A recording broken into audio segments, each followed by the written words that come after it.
Oh yeah, today's football programme is Sealand Scene. Chester Football Club against Torquay United.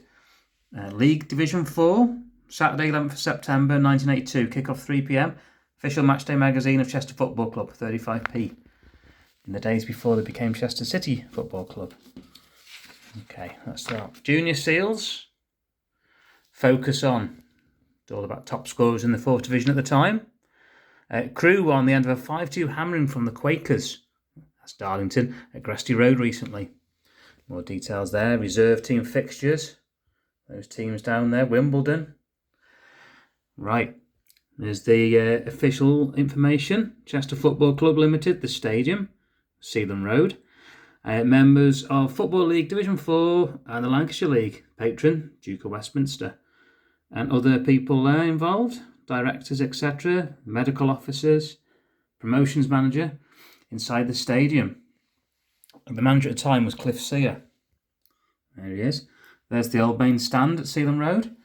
Cliff says, you may have read in the local press last weekend that I have been attempting to buy a quality forward to Chester, and at the time of writing I'm still hoping that there could be a new face in the lineup for this afternoon's match against Torquay United. Could be playing Tottenham soon. While we have had good reason to be pleased with the start we have had this season, we feel it is important to avoid complacency, and that is why every effort is being made to strengthen the squad at the earliest opportunity. Since my last notes, we have had mixed fortunes in both matches played. It has been clear that our striking ability leaves something to be desired. This is a vital area, of course, and if the right player can be found, I feel confident that we'd be a real force to be reckoned with this season. The defeat by Blackpool in the Milk Cup was a setback. That was the first game I ever went to, that Chester game, the one at home to Blackpool. But the tie is far from over, and I'm certain that Blackpool will have a fight on their hands in the second leg on Tuesday. We had more joy in the 4th round game at Rochdale, and although our finishing was again at fault, there is no doubt that the better team won. Today's visitors Torquay have made a useful start to the season and will provide a tough test for us, but with your help we can pick up 3 more points. There we go. Okay, CATS, which stands for Chester Away Travellers Society. There they are. Okay, another local derby, it says. Next Saturday, Saturday the 18th of September, with Chester and the Seals travelling to the Potteries to face Port Vale. Coaches depart 12:30 and the return fare will be £2.15. But prior to the game at Vale Park, we have the first round, second leg of the Football League Milk Cup at Blackpool. Coaches depart 4:30 and the return fare is £3.25. Bargain.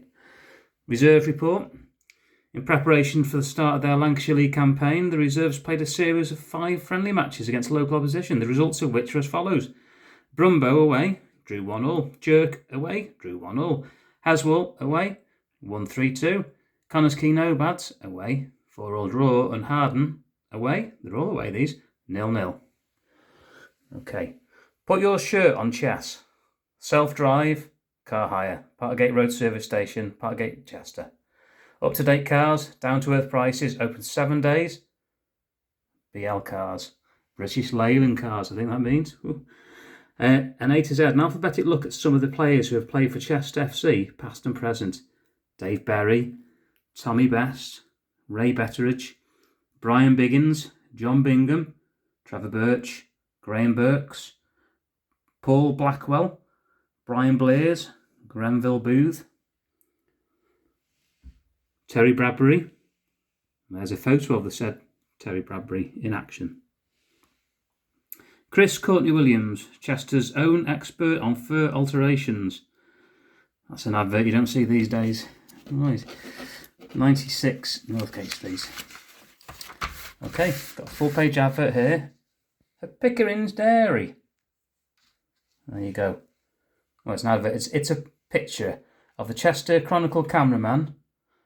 It captures Pickering Dairy's manager, Mr. Brian Gresty, presenting a cheque for £50, which would have been a lot of money then in 1982, to 12-year-old Joey Davis, a member of the Junior Seals football section.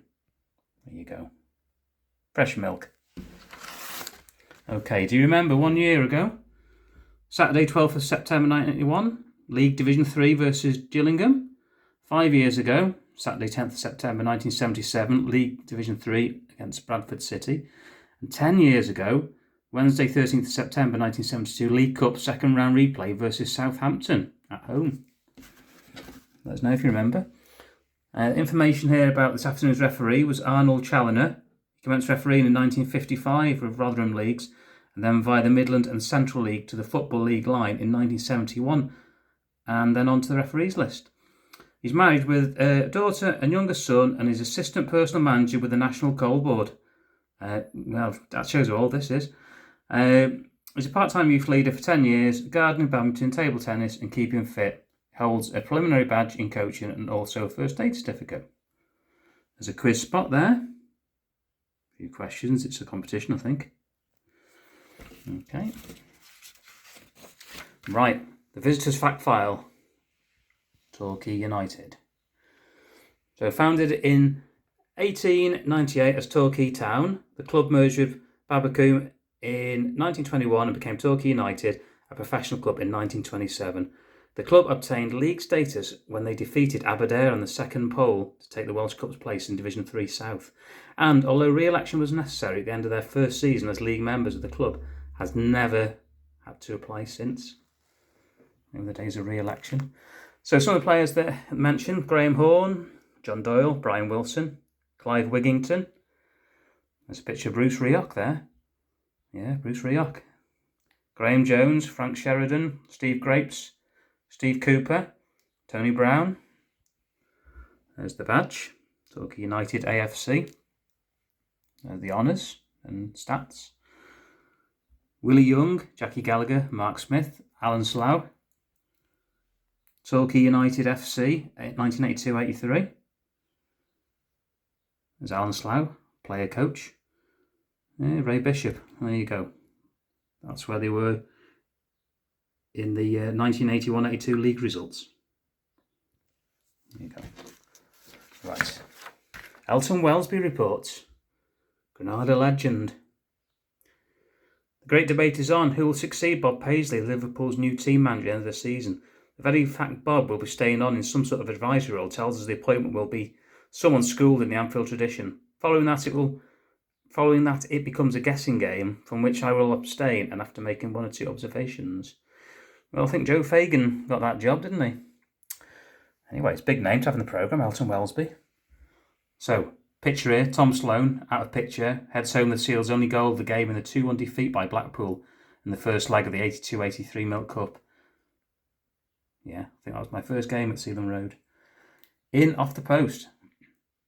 13-year-old Amanda Lawrence wrote to the programme editors following the Milk Cup fixture of Blackpool saying, Sealand Scene for the new season is possibly the best programme she can remember the club producing. Compact in size, more news concerning her favourite club, Chester FC. Historical sections 5 and 10 and Memory Lane. Amanda's taken a liking to the article which are written for Sealand Scene by members of the kick-off team and asked if the editors have any details of Elton Welsby, one of the kick-off production team.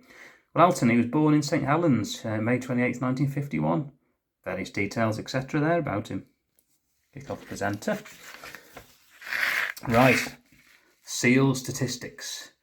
As it was quite early on in the season there, Crewe Alex, Rochdale and Northampton Town. Attendances. First game against Crewe, the Cheshire Derby, was 3,180. Next game, they're both away at Rochdale and Northampton. So it was very early days in the season. Yeah. At that time, Chester was second. But we had only played 2 games. Who else is in that league there? Yeah, all pretty much the teams you'd expect, really. Yeah, there you go. The days long before Premier Leagues. Right, a trip down memory lane. A matchday feature that will look at Chester FC season by season, recalling the ups and downs of the club's league and cup exploits. Season 1933-34. Chester kicked off their third season as a Football League club with an emphatic 5-1 home win against visitors from Yorkshire, Rotherham United. But it's typical of what was to be a season of ups and downs that they went 4 games without a win. That sequence ending with a 3-0 win at Wrexham on September the 16th. There you go. Oh, some more pictures here. Black and white photos. Action from the Seals' opening away fixture of the season. John Thomas fires home for the only goal of the game at Rochdale. Steve Ludden on the edge of the Rochdale box fires in a shot which the keeper saved. Photographs courtesy of Mark Hibbin, Chester Evening Leader. And then today's programme. The teams, Chester team. Chester in royal blue and white stripes, Grenville Millington in goals. Noel Bradley, Martin Lane, Trevor Staunton, Peter Zellum, Steve Ludden, Tom Sloan, Terry Cook, John Allen, Paul Johnson and John Thomas. Torquay, Graham Horn, John Doyle, Graham Jones, Brian Wilson, Clive Wigington, Frank Sheridan, Steve Grapes, Ray Bishop, Steve Cooper, Mark Smith, Jackie Gallagher and the sub Tony Brown. Team check. Any changes to the printed teams will be announced over our public address system. 1982 slim in at 1972 prices. Dick Hubbard Fitness Centres. Look like $1 million for around £1 a week.